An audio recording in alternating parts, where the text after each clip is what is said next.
Soy Sojourner Truth, nací como Isabella Baumfree alrededor de 1797 en el condado de Ulster, Nueva York, y fallecí el 26 de noviembre de 1883 en Battle Creek, Michigan.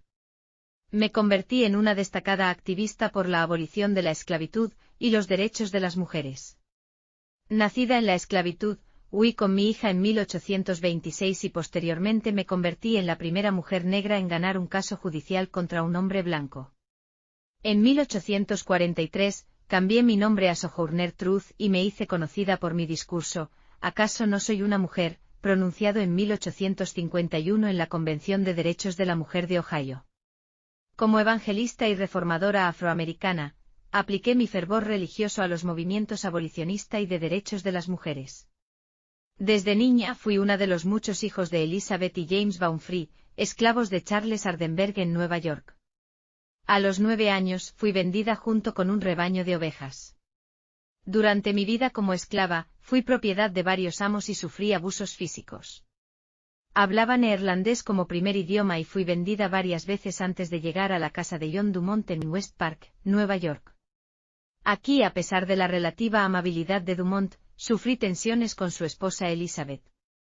Me enamoré de un esclavo llamado Robert, pero nuestra relación fue prohibida y terminó trágicamente con su muerte. Más tarde me casé con otro esclavo, Thomas. Entre 1810 y 1827 tuve al menos 5 hijos con él.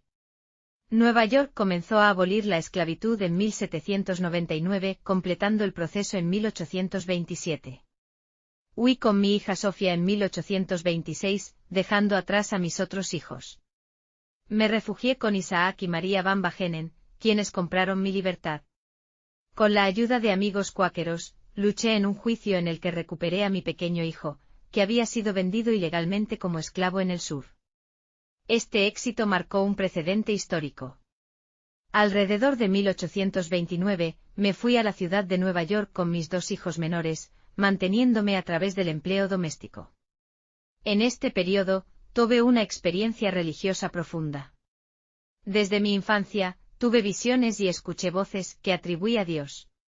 En la ciudad de Nueva York me asocié con Eli H. Pearson, un misionero entusiasta trabajando y predicando en las calles.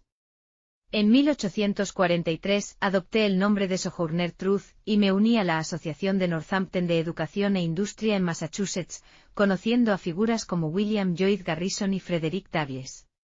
Mi autobiografía fue publicada en 1850, y pronuncié mi famoso discurso en 1851.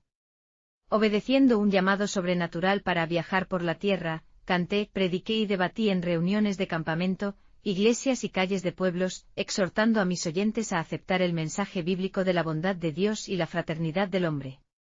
En el mismo año me involucré en el abolicionismo en una comunidad utópica en Northampton, Massachusetts, y desde entonces hablé en nombre del movimiento en todo el estado. En 1850 viajé por el Medio Oeste, donde mi reputación me precedió y atrajo a grandes multitudes.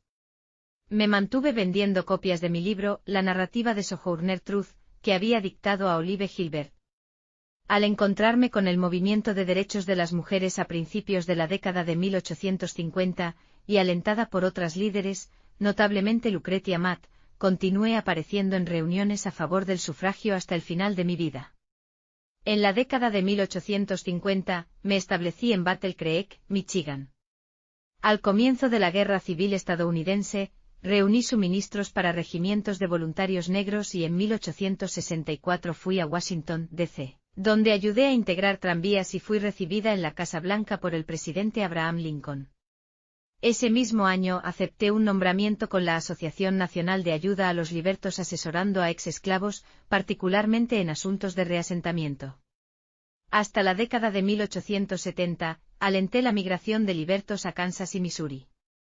En 1875 me retiré a mi hogar en Battle Creek. Continué abogando por los derechos civiles hasta mi muerte en 1883. Mi funeral atrajo a una multitud y fui enterrada en el cementerio de Oak Hill. Mi discurso, ¿Caso no soy una mujer?, destacó la lucha de las mujeres negras por el reconocimiento y la igualdad. Hablé en numerosas convenciones y reuniones, colaborando con activistas y editores abolicionistas. Mi legado como defensora de los derechos civiles y la igualdad de género sigue siendo una inspiración.